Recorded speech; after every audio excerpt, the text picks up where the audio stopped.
prions. Seigneur notre Dieu, Créateur du ciel et de la terre, Père d'interminable amour et d'infinie bonté, nous te disons merci Seigneur. Merci Père pour la vie que tu nous as donnée depuis le lever du jour. Merci pour la santé que tu nous donnes chaque jour. Pour Éternel notre Dieu, la sécurité et la protection que nous obtenons chaque fois de toi. Merci d'avoir conduit nos pas jusqu'à dans ton saint temple. Ce jour encore, Seigneur, pour nous abreuver, pour nous nourrir, Seigneur notre Dieu, de ta parole, à travers les enseignements qui chaque jour, en ce temps de la passion, sont, Père éternel, notre Dieu, distillés par tes oins. Éternel, nous allons encore bientôt, ou nous avons même déjà commencé, Seigneur notre Dieu, l'enseignement de ce jour. Mais Père, pourrons-nous, Seigneur notre Dieu, commencer ou construire toute œuvre sans t'appeler pour que tu puisses toi-même, Seigneur notre Dieu, être le gestionnaire parfait de cette œuvre? Aussi, nous te supplions, Père, d'accepter de venir et d'être présent au milieu de nous. De toi-même conduis, Seigneur notre Dieu, de bout en bout les articulations de l'enseignement de ce jour. Puisses-tu, Éternel notre Dieu, faire descendre en ces lieux ton Saint-Esprit, afin, Seigneur notre Dieu, qu'en entrant dans chacun d'entre nous, dispose notre cœur, notre âme et notre être, Seigneur, à la compréhension parfaite des enseignements que l'ancienne Église, Maman Nouya Clarisse, que toi-même tu as choisi ce jour, Seigneur notre Dieu, pour nous nourrir, viendra, Père éternel, nous donner. Éternel notre Dieu, nous ne sommes pas dignes de recevoir de toi tous les avantages que nous t'avons supplié de nous accorder, si ce n'est par Jésus-Christ, notre Seigneur et Sauveur. Amen. Dans 1 Timothée, chapitre 5, verset 8, il est écrit: si quelqu'un n'a pas soin des siens, et principalement de deux de sa famille, il a renié la foi et il est pire qu'un infidèle. Et dans également Colossiens chapitre 3, le verset 13, il est également écrit: supportez-vous les uns les autres, et si l'un a sujet de se plaindre de l'autre, pardonnez-vous réciproquement. De même que Christ a pardonné, pardonnez-vous aussi. Chers frères et sœurs, ces deux versets sont en réalité tirés de la parole de Dieu. Non pas la parole des hommes, mais de la parole de Dieu, créateur du ciel et de la terre, et créateur des hommes, des femmes et des enfants. Créateur des jeunes, des adultes et des vieux, des vieillards, et créateur de la famille. En ce 20e ou 21e jour du temps de la Passion, Dieu nous reçoit en son temple, nous membres de sa famille, en sa sainte maison pour suivre, partager et échanger tous ensemble ses enseignements. Hier, lundi 7 mars, nous étions nombreux à participer à l'enseignement numéro 13, ayant pour intitulé « Arrêtez de croire que c'est toujours la faute aux autres ».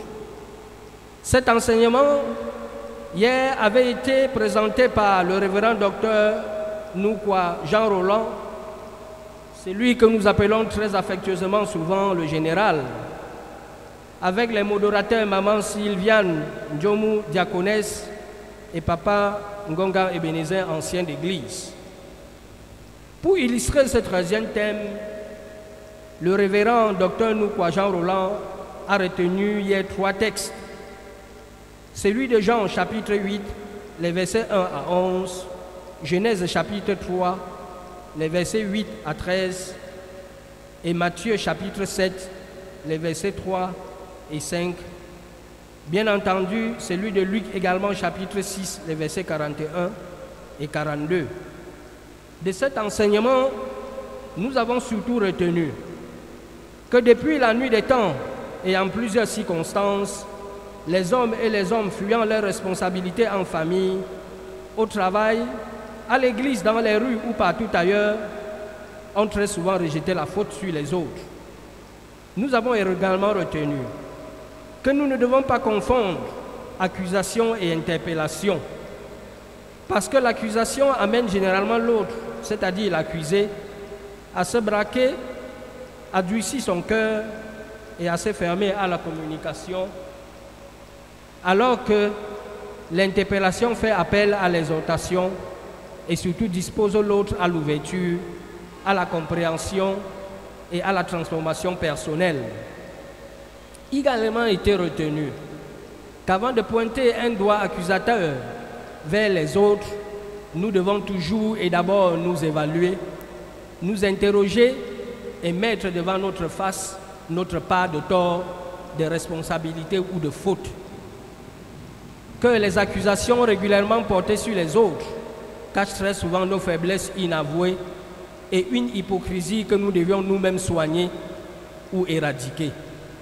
Pour conclure, l'orateur nous a donc proposé qu'il était question d'abord de regarder en nous-mêmes avant de rejeter sur les autres toutes nos fautes ou nos torts. Il n'en est point besoin d'accuser à tort ou à travers les autres, mais de faire preuve d'humilité en reconnaissant chaque fois ses torts, parce que nul être n'est parfait. Bien-aimés dans le Seigneur, cela dit, le thème général retenu pour le temps de la Passion cette année 2011, comme nous le savons tous, est intitulé « La sacralité de la vie et la stabilité de la famille ». Et le thème qui ce soir conduira l'enseignement est celui du numéro 14 de notre livret d'enseignement. Il a pour titre « Les responsabilités dans la famille, parents et enfants, gestion des cas particuliers ». Ce thème nous sera présenté donc par l'ancienne église, notre maman Nouya Clarisse, que je vous prie d'ailleurs d'encourager et d'accueillir sous vos acclamations. Merci.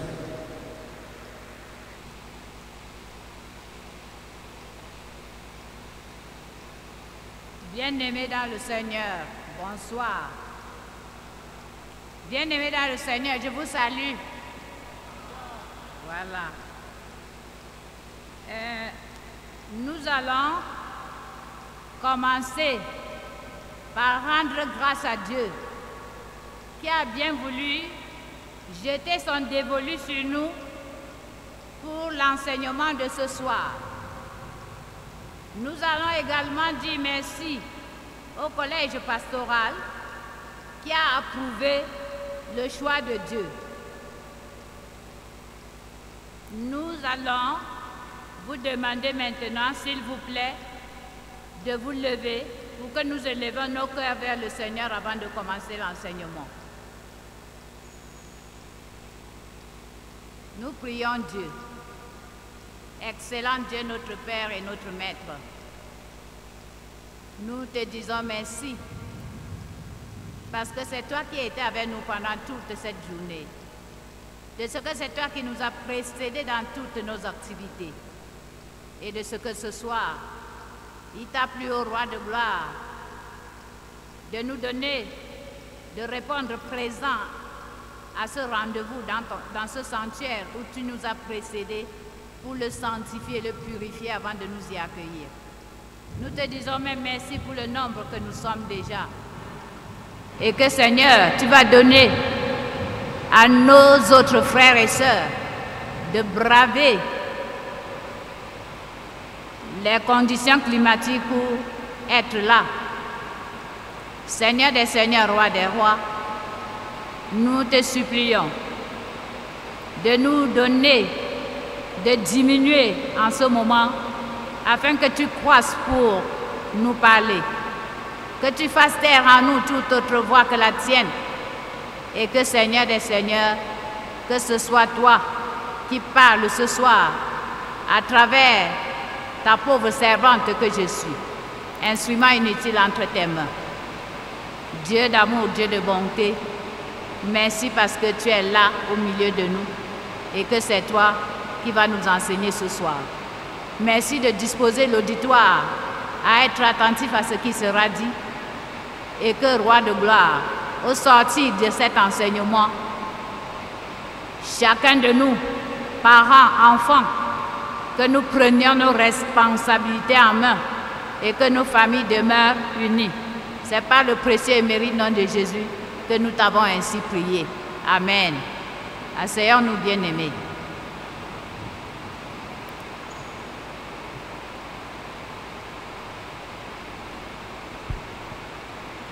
Peuple de Dieu ici rassemblé, nous sommes rendus à la 4e semaine du temps de la Passion 2021. Ce choix a été fait du fait que la vie et la famille sont sacrées aux yeux de Dieu et doivent faire l'objet d'une attention particulière.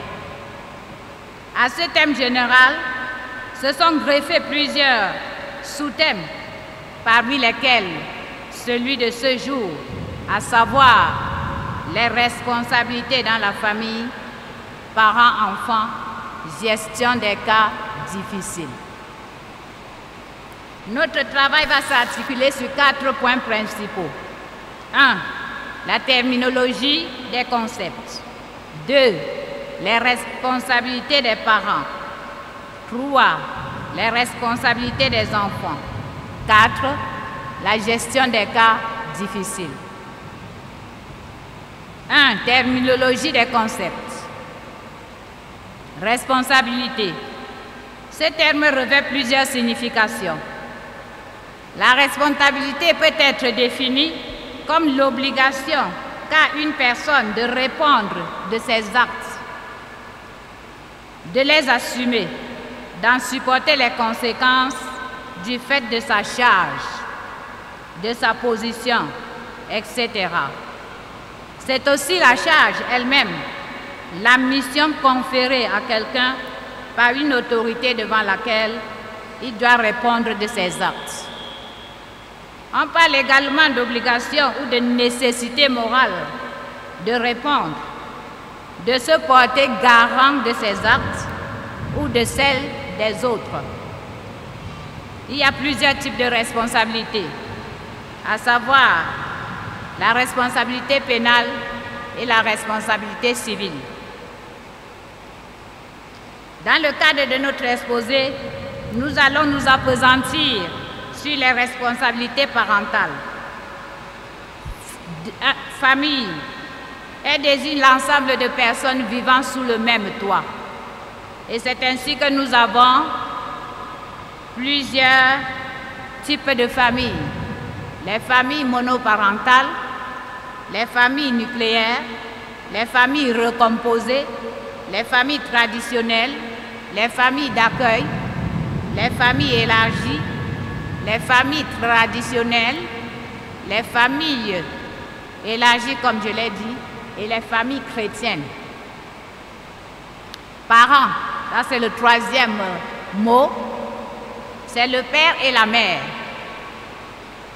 C'est aussi le père ou la mère et son conjoint. C'est les personnes avec qui on a un lien de parenté. Enfant, c'est un être humain dans l'âge de l'enfance, c'est-à-dire bébé, bambin. Être humain à l'égard de sa filiation. Il peut s'agir d'un garçon ou d'une fille. Par extension, descendant, postérité. Exemple, les descendants d'Abraham. Au sens figuré, enfant signifie produit, ce qui provient d'eux. Gérer, c'est manager, administrer. Cas, circonstances particulières, fait, événement. situation particulière de quelqu'un ou de quelque chose résultant d'un concours de circonstances, et en particulier une situation par rapport à la loi ou à des statuts.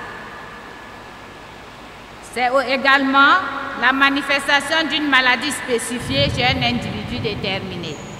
Exemple, plusieurs cas de maladie ont été signalés. Plusieurs cas de Covid ont été signalés. C'est également des personnes ayant telle ou telle particularité psychologique. On entend dire, cet enfant est un cas. Difficile, ce qui n'est pas facile, ce qui se fait avec effort, avec peine, qui n'est pas facilement satisfait, c'est-à-dire qui est exigeant. La terminologie des concepts étant ainsi faite, nous poursuivons avec les responsabilités. 2. Les responsabilités des parents et enfants. 2.1. Responsabilité des parents. Sur le plan spirituel, les parents doivent donner à leur progéniture de l'amour, de l'affection, de la douceur, de l'évangile et même leur propre vie en les exhortant, en les consolant, en les conjurant de marcher d'une manière digne de Dieu qui les appelle à son royaume et à sa gloire. Confère 1 Thessaloniciens 2, les versets 7 à 12.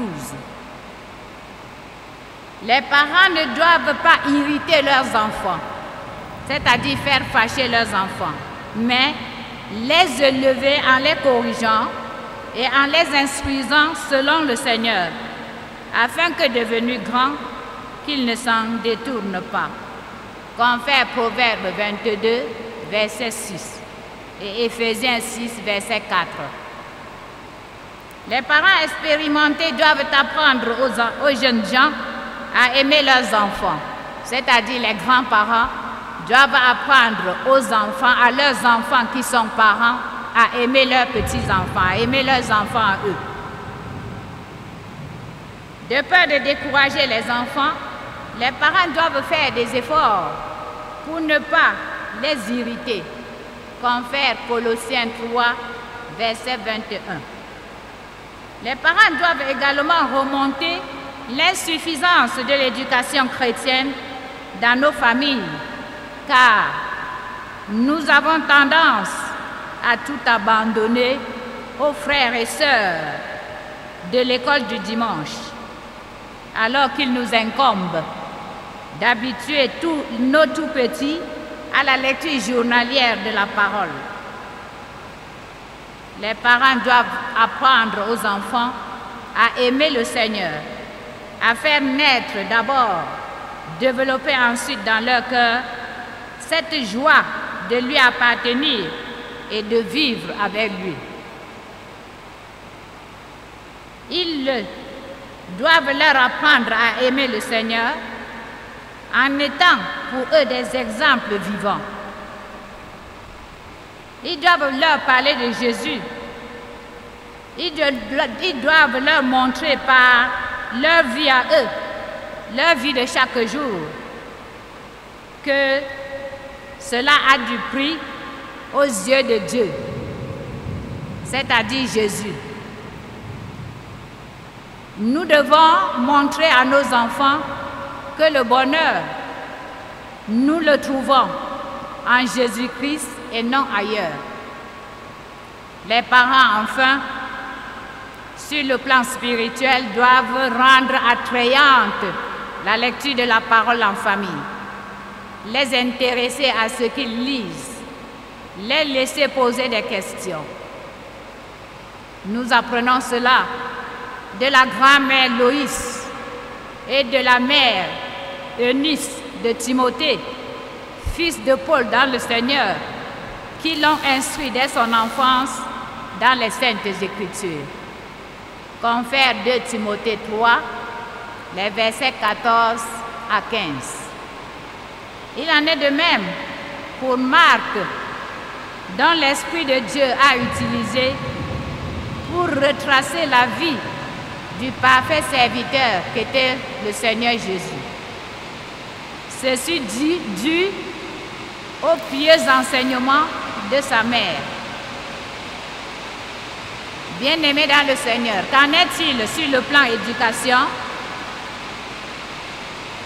1, 2, 2, sur le plan éducation.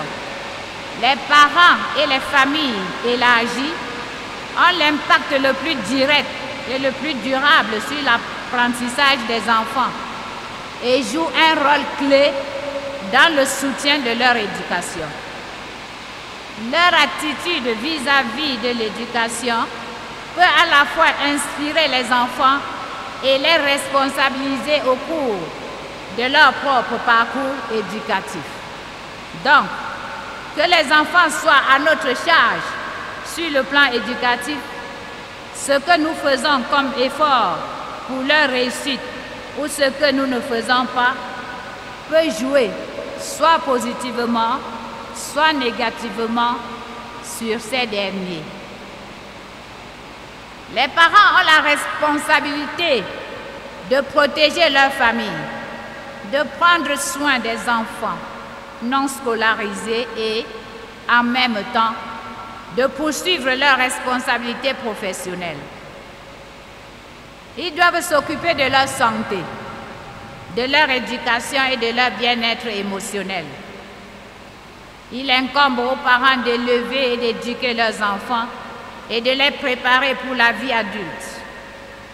Les parents biologiques assument souvent le rôle parental, mais d'autres personnes, à l'instar des membres des familles élargies ou des parents nourriciers ou encore ce que nous appelons parents adoptifs, peuvent élever des enfants.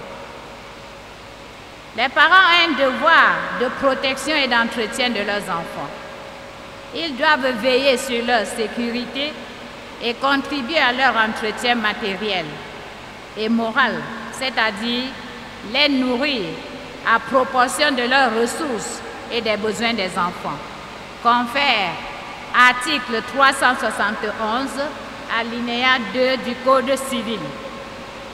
Cette obligation s'applique quand le père et la mère vivent ensemble ou séparément et qu'ils s'exercent ou non l'autorité parentale.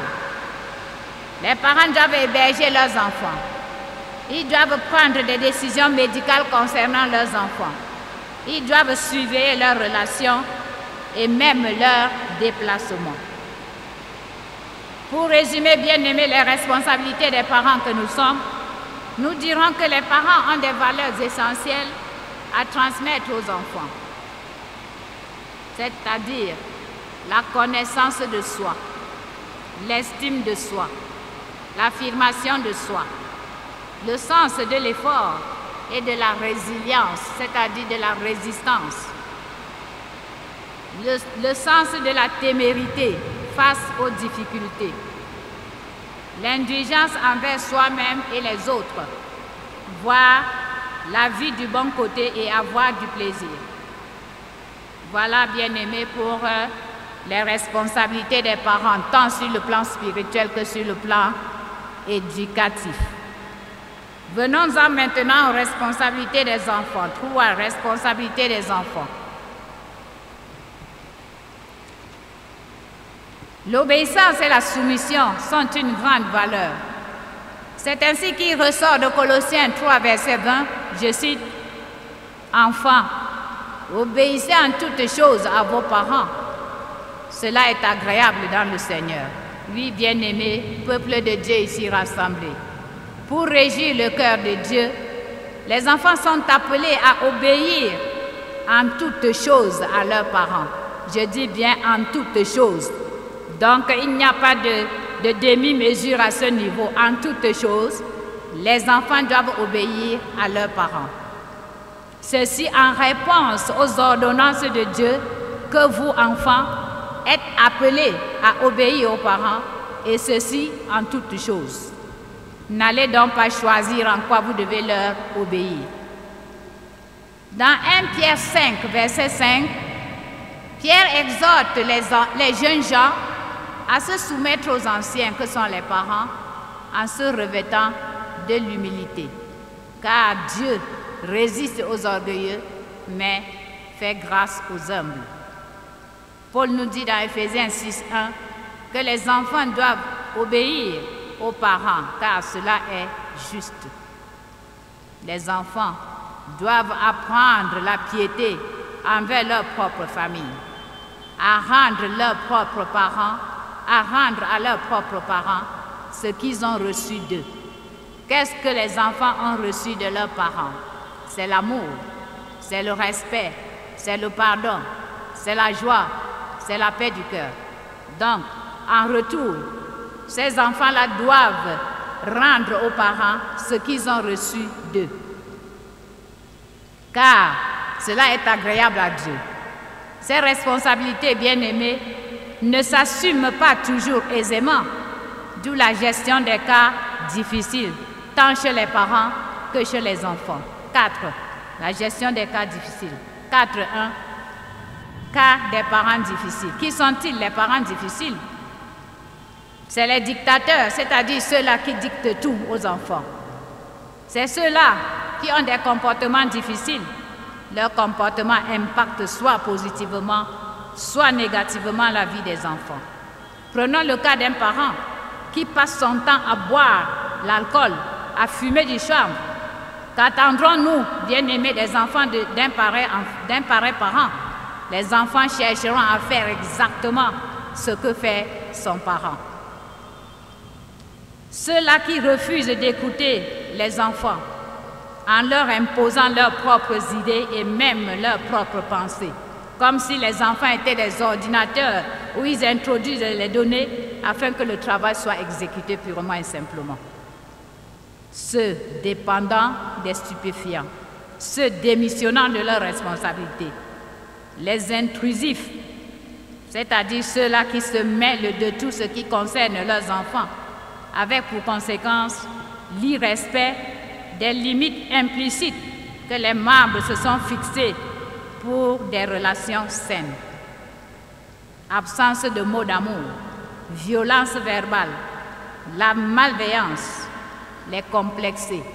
Vous savez, bien aimés, qu'il y a certains parents qui sont complexés par rapport à leurs enfants.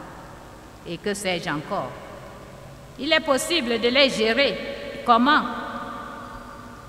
En restant calme, comme l'a dit l'ancienne d'église Nouko, Elisabeth, mercredi dernier, lors de son enseignement sur le thème numéro 10 qui parlait du calme face aux situations difficiles. 2. En restant calme et s'affirmer, d'où la nécessité de contrôler ses émotions et ses sentiments. S'affirmer pour éviter que la situation ne déraille. Exemple, je n'aime pas que tu me parles à ma place, que tu parles à ma place. L'enfant doit s'affirmer, le parent doit s'affirmer en disant par exemple à l'enfant, je n'aime pas que tu parles à ma place. 3. Résister aux tentatives de culpabilisation. Ici, les parents, les membres utilisent la culpabilisation pour vous amener à changer votre point de vue. 4. Suivre les stratégies pour rendre les interactions agréables en restant à leur écoute. 5. Définir une hiérarchie de limites comme nous l'avons appris vendredi dernier dans le sous-thème relatif à la discipline dans les familles, savoir et définir les limites. 6. Tester ses limites pour en être rassuré. 7. Prendre les distances lorsque cela est nécessaire pour préserver votre santé mentale. L'une des choses les plus difficiles quand on est parent est de voir votre enfant qui vous respectait se transformer en un ado qui vous répond de façon insolente. Il est important de mettre sur pied une stratégie concrète pour punir des mauvais agissements et encourager un bon comportement. 4.3. cas des enfants difficiles. Qui sont-ils, ces enfants difficiles? Les accros aux tics et à la mode actuelle. Les tics, entendez, nouvelles techniques de l'information et de la communication. 2. Les accros à la télévision. 3. Ceux remettant en question l'autorité parentale. 4. Ceux qui se rebellent. 5. Ceux pratiquant les rapports de force avec les parents. 6. Ceux pratiquant le mimétisme, c'est-à-dire ceux-là qui passent leur temps à vouloir faire comme les autres. J'ai vu mon camarade de classe faire telle chose, pourquoi pas moi? Et à la maison, il pratique. Ou bien, avec ses autres camarades, il pratique. 7. Ceux-là qui se lancent à la découverte du monde actuel en s'adonnant au tramol, à la drogue et que sais-je encore. Oui, bien-aimés, tous ces cas peuvent être gérés. Gestion des cas difficiles. Au lieu de se fâcher, vous parents, vous devez donc vous servir des conseils ci-après pour essayer de comprendre les enfants. 1. Calmez le jeu à l'instant en n'élevant pas la voix. 2. Tâchez de calmer l'ado en restant compréhensif. 3. Réfléchir avant de parler, car les réactions spontanées peuvent entraîner des conséquences néfastes, à savoir les éclats de voix, les incompréhensions multiformes, voire les bagarres. 4. Se soustraire à la situation. 5. Ne pas accuser ni incriminer. 6. Ne pas prendre ses paroles trop à cœur, c'est-à-dire ne pas garder ces remarques-là dans votre mémoire, car votre tête n'est pas Isakam, pour paraphraser la révérende Memia Fouabestine, qui aime bien dire qu'elle ne garde pas les choses dans sa tête parce que sa tête n'est pas Isakam pour pouvoir garder les déchets. Donc, à vous parents qui êtes là ce soir, apprenez à vider vos têtes quand les enfants vous ont énervé, s'il vous plaît. 7. Modifiez votre point de vue au sujet de ce comportement. 8. Instaurez la discipline dans la famille. 9. Choisir de baisser les armes. En quoi faisant? En se taisant ou en capitulant. Quand tu capitules maman, quand tu capitules papa, ce n'est pas une lâcheté. 8. Être dans la réponse et non dans la réaction. 9. Savoir punir, car toute punition est nécessaire. Par exemple, interdire d'ouvrir la télé à des heures indues, ce qui constitue un perte-temps pour les enfants. 9 ou 10, je ne sais plus. Demander de l'aide, soit aux autres membres de la famille, que sont les oncles, les tantes, les grands-mères, les grands-parents, soit au pédopsychiatre. Le pédopsychiatre, c'est celui-là qui s'occupe des problèmes, médecin spécialiste qui s'occupe des problèmes de la pédiatrie des enfants. 11. Garder le cap en toutes circonstances. Tenir bon. 12. Instaurer les moments de dialogue, de rencontre avec Dieu, ceci au travers de la prière, de la lecture et de la méditation de la parole, seront d'un apport considérable pour l'équilibre familial. Élus de Dieu. Nous chutons en disant que Dieu aime les familles unies et qui prennent soin les uns des autres. Confère 1 Timothée 5, verset 8, je cite. Si quelqu'un n'a pas soin des siens, et principalement de ceux de sa famille, il a renié la foi. Et il est pire qu'un infidèle. Voilà, bien-aimés dans le Seigneur, le message que le Seigneur a mis dans notre cœur ce matin, ce soir, autant pour moi, et que nous avons bien voulu le partager avec vous, et que son nom en soit loué. Amen.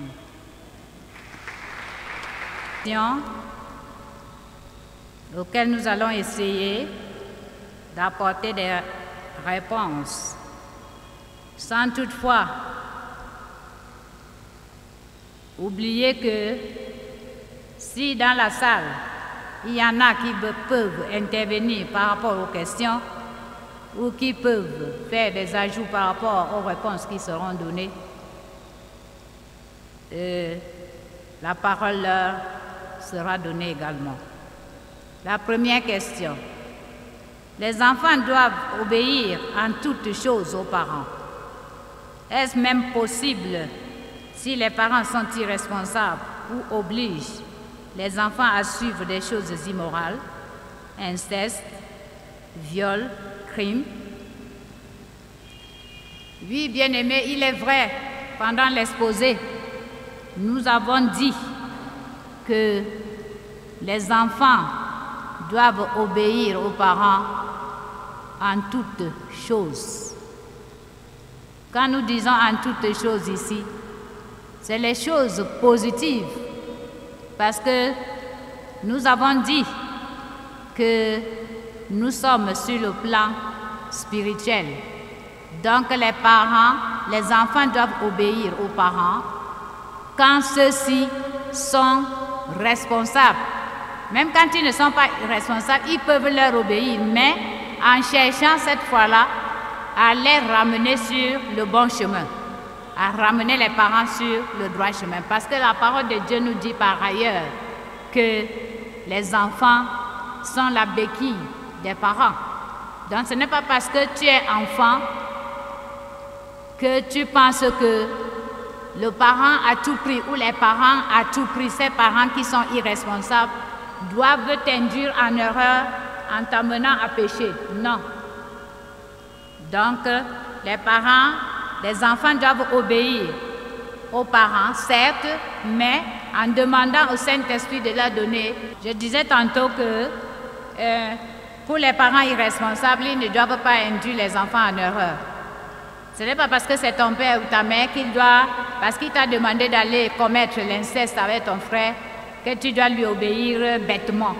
Nous devons toujours demander le discernement au Seigneur avant de poser quelque acte que ce soit. Voilà ce que nous pouvons apporter comme réponse à cette première question. Tu es chrétien, ton parent est païen. Tu dois lui obéir, tu dois le respecter et chercher à le ramener sur le droit chemin en lui parlant de l'amour de Jésus, de l'amour de Dieu qu'il nous a donné envers son Fils Jésus-Christ. Toi qui es enfant et qui connais Dieu, tu dois chercher à amener ton parent dans la parole de Dieu, en lui prêchant l'évangile, en lui disant que il est aimé de Dieu, en lui parlant de l'amour de Dieu via son Fils Jésus-Christ. Ça, c'est la réponse à la première question de cette deuxième préoccupation. Comment réagir lorsque votre parent agit en insensé? Lorsque votre parent agit en insensé, on vous l'a dit, vous devez vous calmer, vous devez suivre vos émotions et vos sentiments, ne pas aller du tic au tac à l'agissement de votre parent. Comment faire pour faire connaître Dieu à notre parent? J'ai déjà répondu à cette question. Elle rejoint la première question. Nous devons faire connaître Dieu à notre père, à notre parent, ou bien à nos parents, via la parole de Dieu, via l'évangile, via l'amour de Dieu qu'il nous a donné en offrant son Fils Jésus-Christ mourir sur la croix de Golgotha pour notre rachat. Toi qui es enfant et qui connais le Seigneur, tu dois prêcher l'évangile à ton père, à ta mère. Ce n'est pas forcément aux parents de prêcher l'évangile aux enfants, c'est vice-versa. Que faire pour respecter un parent non chrétien? Nous devons respecter nos parents, qu'ils soient chrétiens ou pas, nous devons les respecter. Enfants chéris, nous devons respecter nos parents, qu'ils soient chrétiens ou pas, nous devons les respecter. C'est en réponse, comme je l'ai dit tantôt, à l'ordonnance de Dieu. C'est un ordre auquel nous sommes appelés à obéir. C'est le Seigneur qui nous dit que nous enfants, nous devons nous soumettre et obéir à nos parents. Nous devons nous soumettre aux parents et leur obéir. Donc, anyhow, tu es appelé à obéir à ton père ou à ta mère, à ton père et à ta mère, pour répondre ainsi aux ordonnances de notre Seigneur Jésus-Christ. Ça va? C'est bon? Hein? Troisième question. Est-il permis ou non à un enfant d'essayer de résoudre un conflit entre ses parents? Bien sûr. Ce n'est pas parce que ce sont tes parents que quand il y a problème à la maison entre eux, tu dois te taire. Si le Seigneur te dit d'intervenir pour mettre la paix entre tes parents, entre ta maman et ton père, tu ne dois pas hésiter de le faire. Tu dois obéir à la voix du Saint-Esprit qui t'interpelle à mettre de la paix entre ton père et ta mère. Donc c'est possible qu'un enfant mette de la paix, qu'un enfant réconcilie son père et sa mère. Comment un enfant qui a reçu Jésus-Christ peut-il procéder pour ramener son parent? Nous l'avons déjà dit, lui prêcher l'évangile, mener une vie de témoignage. Quand tu mènes une vie de témoignage, quand tu as la crainte de Dieu, quand tu fais tout ce que la parole de Dieu te recommande, alors ton père, ta mère, te voyant te comporter comme un enfant de Dieu, va se remettre en question et revenir à Dieu.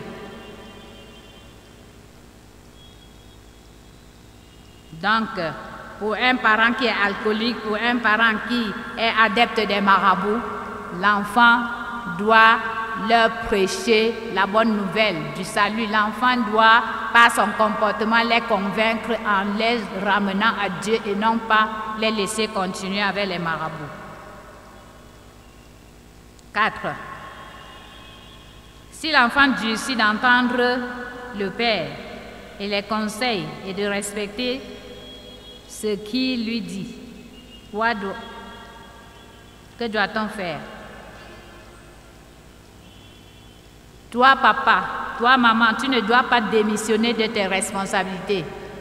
Tu dois continuer à t'occuper de l'enfant, à lui prodiguer les conseils, à t'occuper de lui et jusqu'à ce qu'il change, en priant également pour lui, en demandant au Seigneur de te venir en aide pour que tu continues à lui confier cet enfant qui est insupportable, qui est invivable. Tu ne dois pas lâcher prise. Tu vas seulement continuer à porter cet enfant au trône de la gloire de notre Seigneur Jésus-Christ. Parce que c'est lui, il est celui-là qui transforme l'intransformable. Voilà ce que nous pouvons apporter comme réponse à cette question. Que dois-je faire? Non, que doit faire un parent au sein de la famille quand il n'a rien à donner aux enfants et qu'il reçoit les mépris? Oui, toi parent qui n'a rien à donner à l'enfant, je ne sais pas, rien à donner là, c'est quoi? C'est les moyens financiers, c'est la nourriture, c'est quoi? C'est les fournitures scolaires. Je pense que ici, nous devons continuer à crier à Dieu. Jéhovah Jireh son nom. Donc, face aux difficultés, face aux problèmes, face au manque, nous ne devons pas lâcher prise comme je l'ai dit tantôt. Nous devons continuer à crier à Dieu, qui est le pourvoyeur, et il pourvoira. Toi, papa, toi, maman, quand tu es face aux difficultés, si tu ne peux satisfaire les besoins de l'enfant ou des enfants, tu dois fléchir les genoux devant le Seigneur, qui est le Dieu pourvoyeur et qui exauce nos prières, afin qu'il te vienne en aide pour que tu puisses résoudre les problèmes des enfants. Parce qu'il nous dit encore, dans Hébreux 13:5, que je ne vous abandonnerai jamais et que je ne vous délaisserai jamais. Donc quand nous crions à Dieu bien-aimé, quand nous sommes sincères dans nos supplications à lui adresser, il est également sincère pour nous répondre positivement. Voilà, bien-aimés dans le Seigneur, ce que nous pouvons apporter comme essai de solution aux questions posées.